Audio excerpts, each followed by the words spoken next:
تحياتي، سعد صباح الجميع. كيفكم حبايب قلبي؟ دائما بالفوضى تستغل امور كتير، منها حرب الشائعات اللي هلا نحن عم نعيش فيها.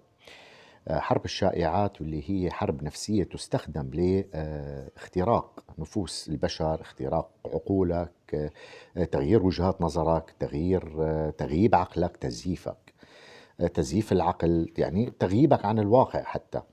ممكن يبث فيك مثلا روح الكراهية، ممكن تبث فيك روح العنصرية، ممكن تبث فيك روح البغض، الحقد، إلى ما هنالك. كلها هي سببها الشائعات يعني هي أداة أو سلاح تستخدم دائما لاختراق المجتمعات وتفتيتها. دائما في عنا مشكلة انه ما بنقدر يعني ما بنقدر نفرق بين الخبر الحقيقي نتيجة اختلاط الحقيقة مع الكذبة أو مع الفكرة الكاذبة، وبيقدموا لك منها جزء بسيط لحتى بتهويل كبير، حتى انك انت تقتنع وتصدق انه في شيء على الارض صاير، علما انه انت ما شفت شيء ابدا.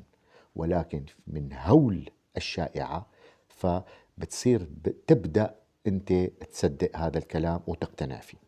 لذلك حبيت اختصر هذا الموضوع.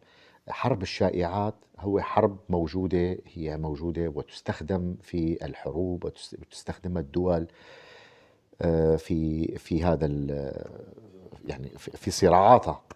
وحبيت لكم هالكلمتين: احذروا الشائعات. وشفناكم بألف خير حبايب قلبي.